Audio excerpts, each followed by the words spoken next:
Hello guys මගේ YouTube channel එකෙන් කියන තවත් අලුත් වීඩියෝ එකකට ඔයාලව සාදරයෙන් පිළිගන්නවා. ඉතින් මේ වීඩියෝ එක මැනික් බිස්නස් එක පටන් ගන්න ඉන්න සහ මැනික් බිස්නස් එකේ ඉන්න ආධුනිකයින්ට ගොඩක් වැඩගත් වෙයි කියලා හිතනවා.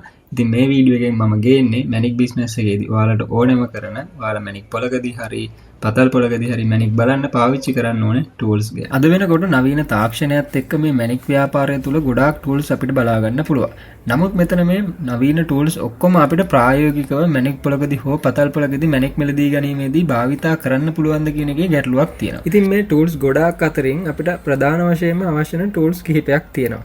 ඒ කියන්නේ ඔයාලා අදටත් මැනික් පිළිඳ පොලකට ගියොත් අනිවාර්යයෙන්ම අරන් යා යුතු ටූල්ස් කිහිපයක් තියෙනවා. රයිට්. මේ තියෙන්නේ මං සාමාන්‍යයෙන් මැනික් පොලකට යද්දී එදිනදා ගෙනියන ටූල්ස් ටික. මම මේවා ටික එකින් එක පැහැදිලි කරන්නම්. ඇයි මේ ටූල්ස් මම අරන් යන්නේ කියලා. එතකොට මේ තියෙන්නේ ජෙම් ටෝච්. මේ ජෙම් ටෝච් වලින් කරන්නේ මැනික් ගල් වල පළුදු පරීක්ෂා කරන එක. මේ තියෙන්නේ කැලිබ්‍රේට් එකක්. මේකෙන් කරන්නේ මැනික් ගලක් ගද්දි මම මේ මැනික් ගලේ පළුදු දෝෂ ටික බලලා මම බලනවා ඒකෙන් ගන්න පුළුවන් පිරිසිදු ඒරියා එකෙන් කියන්නේ පිරිසිදු කොටසේ උස්ස පළල කොච්චර වගේ තියෙනවද කියලා අනුමාන කරන එක.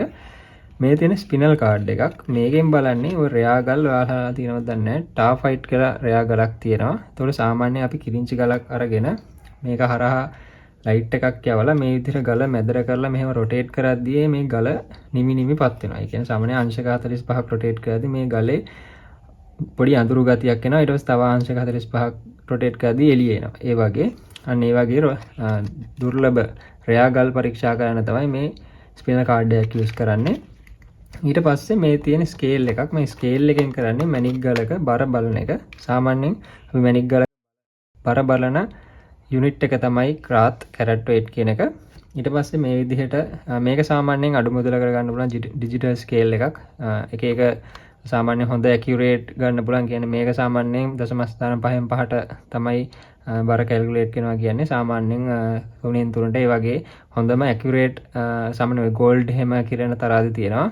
ඒවා ගන්න පුළුවන්. ඒවා ටිකක් මිලෙන් අධිකයි. නමුත් සාමාන්‍යයෙන් මැනික් පොලකදී මැනික් ගලක් මිලදී ගද්දි මේ වගේ ඩිජිටල් ස්කේල් එකක් ඇති අපිට මැනික් ගලක බර පරීක්ෂා කරන්න. මේ විදිහට මේක ඔන් කරලා මේ යුනිට් එක ක්‍රාත් වේට් කියන එකට සිලෙක්ට් කරලා මෙතනින් යුනිට් මාරු කරගන්න පුළුවන්. එතකොට මෙතන C කියලා එක පෙන්නනවා.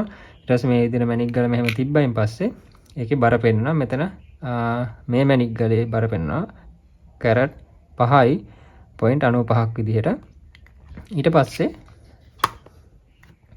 දැන් අපි බලමු කොහොමද අපි මේ ටූල්ස් වලින් මැනික් පොලකදී මැනික් ගලක් හරියට චෙක් කරගන්නේ කියලා. ඊට අමතරව තව දෙයක් තියෙනවා. මෙන්න මේ විදිහට මම බේබි ඔයිල් එකක් යූස් කරනවා. ඒ කියන්නේ දැන් අපි හිතනවා අපිට මැනික් ගලක් මෙහෙම අතට දුන්නාම සාමාන්‍යයෙන් මේකට බේබි ඔයිල් ටිකක් හරි වතුර ටිකක් හරි ගෑවම මේකේ පළුදු ටික හොඳට බලා ගන්න පුළුවන්. ඒතකොට අපි කරන්නේ මේ විදිහට බේබි ඔයිල් ටිකක් අරගෙන මෙහෙම අතට දාගෙන මෙන්න මේ ගල වටේ හොඳට බේබි ඔයිල් ටිකක් තවර ගන්නවා. එතකොට මේ ගලේ හොඳට ට්‍රාන්ස්පේරන්සි ගතිය වැඩි වෙනවා. ඊට පස්සේ අපි මේ විදිහට ටෝච් එකක් අරගෙන මේ ජෙම් ටෝච් එකෙන් මේ මැනික් ගලට ආලෝකයක් එල්ල කරලා මේ ජෙම් එකේ තියෙන පළුදු දෝෂ ටික බලනවා. එතකොට මේ විදිහට මම එන්නම් මේ ජෙම් ටෝච් වලට. මේ ජෙම් ටෝච් වලදී දැන් සාමාන්‍යයෙන් අපිට එදිනදා ජෙම් ටෝච් වර්ග දෙකක් බලා ගන්න පුළුවන්. මේ තියෙන සාම්ප්‍රදායික ජෙම් ටෝච් එක. ඒ කියන්නේ අපි රත්නපුර ජෙම් ටෝච් එක කියලා කියනවා. මේක සාමාන්‍ය මිලෙන් රුපියල් 15000කට වඩා ටිකක් අධික මුදලක් වෙනවා. ඒ වගේම මේකේ මෙන්න මේ නොසල් එක මාරු කරන්න පුළුවන්. charge කරන්න පුළුවන්. හැබැයි මේකේ තියෙන කහ පාට එළිය විතරයි. නමුත් සාමාන්‍යයෙන් මේ මැනික් බිස්නස් එකේ ඉන්න ගොඩක් මිනිස්සු ගාව තියෙන ටෝච් එකක් තමයි මේ රත්නපුර ජෙම් ටෝච් එක කියන්නේ. ඒ වගේම මේ නොසල් මාරු කරන්න පුළුවන්. ගොඩක් අය මේ ජෙම් ටෝච් එකේ නොසල් එක ඉතින් එක එක අයගේ කැමැත්ත ඒ අයට මැනික් බලද්දි පළුදු පේන විදිහ අනුව වෙනස් කරනවා. ඒ වගේම සමහරු මැනික් ගල් වල කියන්නේ ගෙවුඩ ගල් වල දුම පරීක්ෂා කරන්නත් මේ නොසල් මාරු කරනවා. මේ තියෙන්නේ සාපේක්ෂව මිල අඩු අපිට දැන් ගොඩක් අය ගාව තියෙනවා බලා ගන්න පුළුවන් ජෙම් ටෝච් එකක්. මේකේ තියෙන හොඳ දේ තමයි මේකේ කලර්ස් තුනක් තියෙනවා. වයිට් කලර් එක තියෙනවා, yellow කලර් එක තියෙනවා. මේ විදිහට අල්ට්‍රා වයලට් කලර් එක තියෙනවා. සාමාන්‍යයෙන් මෙහෙම ටෝච් එකක් තියෙන ගොඩක් ලේසි. හිතන්නකෝ අපි කලර් චේන්ජ් ස්ටෝන් එකක් අයිඩෙන්ටිෆයි කරගන්න. දැන් හිතන්නකෝ දැන් මේ පින්ක් සෆාය එකක් ගත්තා කියලා. ඒතර මේ පින්ක් සෆාය එකේ අපිට වයිට් ලයිට් එක යූස් කරලා අපිට කලර්ස් තියනවද බලන්න පුළුවන්. ඉන්ක්ලූෂන්ස් තියනවද බලන්න පුළුවන්. ඊට පස්සේ අපිට පුළුවන් මෙන්න මේ yellow light එක යූස් කරලා මේක කලර් චේන්ජ් එකක් වගේ වෙනවද කියලා ටක් ගාලා අයිඩෙන්ටිෆයි කරගන්න. ඒ වගේම මේ අල්ට්‍රා වයලට් යූස් කරලා පුළුවන් මේ ගලේ රතු තියනවද කියලා චෙක් කරන්න. සමහරවිට අපිට ස්පිනර්ස් දෙනවා සෆාය කියලා හිතන්නකෝ දැන් ආධුනිකයෙක් විදිහට ඒක අයිඩෙන්ටිෆයි කරගන්න බෑ කියලා. සමහරලාට ස්පිනර්ස් වලත් අපිට මේ රතු බලා ගන්න පුළුවන්. නමුත් මේ විදිහට අල්ට්‍රාවයලට් ලයිට් එක තියෙන එකෙන් අපිට මැණික් පොලකදී යම් යම් නිර්ණය කරගන්න උදව් වෙන අවස්ථා තියෙනවා. ඊට පස්සේ දැන් හිතන්නකෝ මම මේ බින්ක් සෆාය එක ඉන්ස්පෙක්ට් කරලා කියන්නේ චෙක් කරලා බලනවා මේ පළදු කොහොමද තියෙන්නේ ගෙවුඩ එහෙම තියෙනවද කොහොමද කියලා. ඊට පස්සේ මම තීරණය කරනවා හරි මේ ගලේ මෙන්න මේ පැත්තේ පළදු තියෙනවා මම ඒ ටික ගාලා අයින් කරනවා. අයින් කරායින් පස්සේ මට මෙන්න මේ වගේ ඒරියා එකකින් මේකේ වැඩ කරගන්න පුළුවන් කියලා. ඊට පස්සේ මම මේ කැලිබ්‍රේට් එක යූස් කරලා මම නිකන් පොඩ්ඩක් තියලා බලනවා. හරි මේ ගලේ කොච්චර උසක් වගේ තියෙනවද කියලා. එතකොට මේකේ මිලිමීටර් 5ක් පෙන්නනවා. එතකොට මේකේ මම බලනවා පළල කොච්චර තියෙනවද. එතකොට 5.7ක් වගේ තියෙනවා. එතකොට මම කල්පනා කරනවා හරි මේකේ උස පළල මෙහෙම තියෙනවා.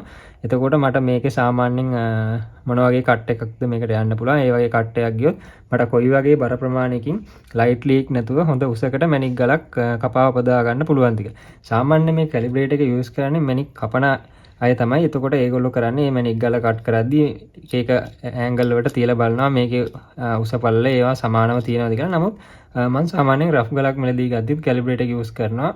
මිල කියන මම දැන් මේ මැණික් ගල මිලදී ගද්දි මම බලන්න ඕනේ මේ රෆ් ගලෙන් කොච්චර වගේ ගලක් ගන්න පුළුවන්ද කියලා. ඉතින් මේ කැලිබ්‍රේට් එක යූස්ෆුල් වෙනවා මට සාමාන්‍යයෙන් මැණික් ගලක් මිලදී ගන්න තීරණය කරන්න මේක ගන්නවද නැද්ද කියලා.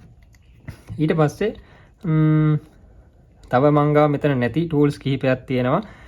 මිනිස්සු පාවිච්චි කරන සාමාන්‍ය එදිනෙදා මැණික් පොලේදී සමහරු ගොඩක් ටිකක් ඇස් පෙනීම ටිකක් දුර්වලයි නම් වයිසර් එක යූස් කරනවා. වයිසර් එක කියන්නේ ඔයගොල්ලෝ දැකලා ඇති ඇහැට උඩින් නිකන් පොඩි කැප් එක හාෆ් කැප් එකක් වගේ එකක් දාගෙන ඉන්නවා. පොඩි වීදුරු දෙකක් තියෙනවා. ඒක වයිසර් එක. ඒකෙන් සාමාන්‍යයෙන් මැණික් ගලක් අපි PV හැම බලනවට වඩා සාමාන්‍යයෙන් 10 ගුණයක් වගේ ටිකක් විශාලනය කරලා කාචකකින් වගේ පෙන්වනවා. එතකොට ඒ ඇයට ටිකක් වඩාත් සුපැහැදිලි විදිහට මේ මැණික් ගලේ පළදු හැම පරීක්ෂා කරන්න පුළුවන්. ඒට අමතරව අපි කට් ඇන්ඩ් පොලිෂ් මැණික් පරීක්ෂා කරද්දී අපි යූස් කරන 10x ලූප් එක. අපිට සාමාන්‍යයෙන් රෆ් මැණික් ගලක නම් 10x ලූප් එකෙන් ඒ කියන්නේ මේක අයි ක්ලීන් ගලද ලූප් ක්ලීන් ගලද කියලා පරීක්ෂා ගන්නට අමාරුයි. මොකද මේ ගල පොලිෂ් කරලා නැහැ. මඩ තියෙන්න පුළුවන්. මේ සර්ෆේස් එක ටිකක් හරි අමාරුයි මේක. රෆ් ගලක ලූප් ක්ලීන් දයි ක්ලීන් චෙක් කරන්න සාමාන්‍යයෙන් අපි කට් ඇන්ඩ් පොලිෂ් මිලදී ගද්දී 10x ලූප් එකක් පාවිච්චි කරනවා. මෙන්න මේ වගේ ඒ ගලේ කොහොම පළදු කියන්නේ කට් ඇන්ඩ් පොලිෂ් ගලේ කොයි විදිහටද පළදු තියෙන්නේ නැත්නම් මේකේ පළදු නැද්ද ලූප් ක්ලීන් කළාද කියලා චෙක් කරගන්න. සාමාන්‍යයෙන් එදිනෙදා අපිට මැණික් පොලකදී මේදී ගන්න යනවා නම් මෙන්න මේ ටූල්ස් ටික තමයි ඕන වෙන්නේ. ඉතින් හොඳයි. අදට මම මේ වීඩියෝ එක මෙතනින් නවත්තනවා. ඉතින් මැණික් ව්‍යාපාරයට පිවිසලා ඉන්න ආධුනිකයෙක් නම් හෝ මැණික් ව්‍යාපාරයට පිවිසෙන්න බලන් ඉන්න කෙනෙක් නම් මේ වීඩියෝ එකෙන් ඔයාලට ප්‍රයෝජනයක් හෝ ඔයාගේ දැනුමට යමක් ලැබුණා නම් ඉතින් අපේ වීඩියෝ එකට ලයික් එකක් දාන්න සහ ඔබගේ අදහසක් කමෙන්ට් එකකින් දාන්න. ඉතින් තව දවසක අලුත් වීඩියෝ එකකින් හමු වෙමු. ඔබ සැමට සුබ දවසක්.